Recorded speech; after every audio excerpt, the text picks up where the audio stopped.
Hey everyone, welcome to how to close your pool, in-ground pool specifically. We're going to be winterizing it today. Jared and I will be doing it, so it'll be me over doing a voiceover and then Jared talking a little bit. But we're going to go and do the steps on how to winterize your pool and close it for the winter without having any problems. This is a very simple process, and we're going to get this done quick. So the first thing we're going to be looking at here is the tools. We got a wrench. We got a modified Sweep 90 there for the vacuum. This vacuum specifically is for blowing out pools. Now you can use a shop vac and suck all the lines out. Put the plugs in the pool, and you'll see this in a minute, but put your plugs in the pool, cover your skimmer with a gizmo and do it. But if not, this is what we're going to be doing. You got as many returns. That's 3 returns for this pool, so that's 3 cone plugs, 1.5 cone plugs, RV, antifreeze, mainly because it's cheaper, and then a cone to drop it in. So 4 gallons of that on a standard pool here. So basically, you're going to want to start by undoing all your fittings, and you can hear the water there, and gathering all of those up. Putting them in an organized spot. We just put them in the skimmer basket. So we'll pull the skimmer basket out, put it all in there, because you have to put the gizmo in there to winterize a pool. Now on these ones specifically, these eyes, they're 2-piece. Now they came apart on me on one of them, and I had to use a wrench. See right there, I had to use a wrench to pull it out, but that is what it is. Just pull those out. I put them in the lid, the basket.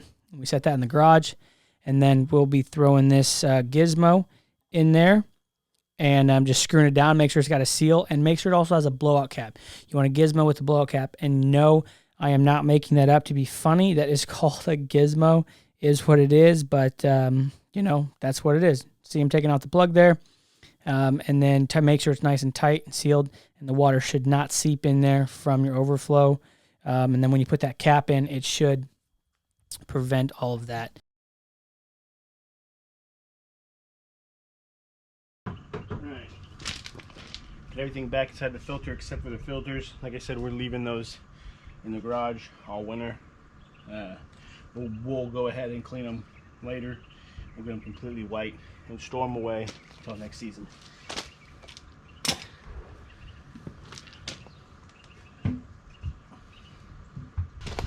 Now what we're going to do is we're going to put the blower underneath of the filter where we took that plug out. I'm going to put it underneath using a Street 90 connected to it. We're going to blow all the lines out at once.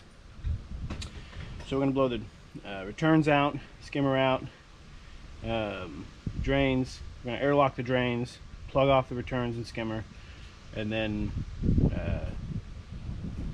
dump antifreeze down all the lines, and then we're done.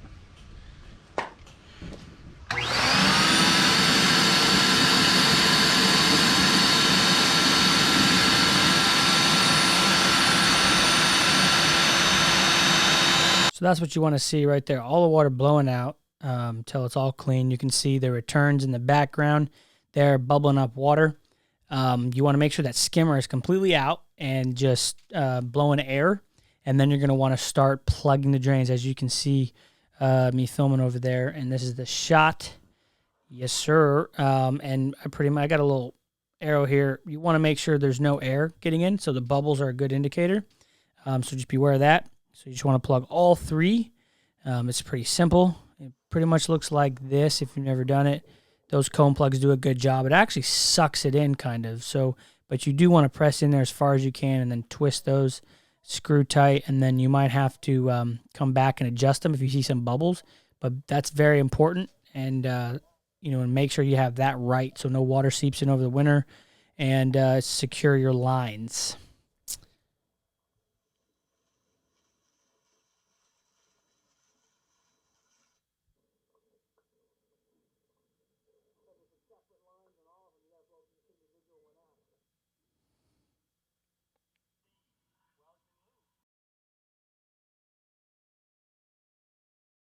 So we're right here.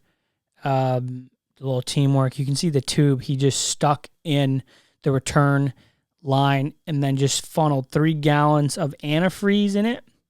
So there's only 2 drains here. There's the drains. There's 2 lines here. The drains and the well, technically there's 3: the drains, the skimmer, and the returns. So we're gonna dump a couple gallons, 2 gallons in the drains, in the skim and return, sorry, and then 1 gallon in the drains.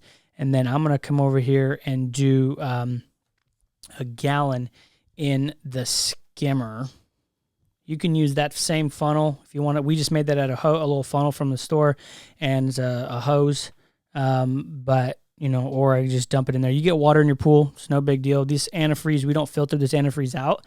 We let the water chemistry do it, and it is what it is. And part of the water chemistry, it's always best to make sure your water chemistry is right before you close the pool. It just makes everything a lot more cleaner. But at the end of the day, if you have a manual cover versus a auto cover, it's going to be dirty and who knows what at the end of the year, but just do your best. You don't have to buy a special kit like most people say, but is what it is. Jared's just dumping leftover antifreeze in the little container there, and the chlorinator. So just because they don't really need it, but doing it anyway. We had done. We went ahead and we dumped 3 gallons of antifreeze down the 3 returns. We airlocked the drains. Skimmer, we dumped a gallon of antifreeze over there at the skimmer. Pump, we pulled the 2 low point drains. Put that drain out. We put those low point drains in the pump itself.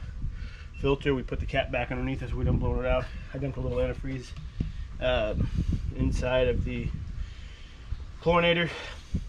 Other than that, equipment pad is done. All the breakers are shut off. Winterized. It's ready for snow. Thanks guys for watching. I'm just throwing on this safety cover. We normally install them when we close the pool for the first year because this is the first year these our clients had it. But leave a comment below if you guys have any questions, if we didn't cover anything. I am very responsive to comments, so see you there. Thank you so much. Oh, like the video and subscribe. Thanks again. See you on the next one.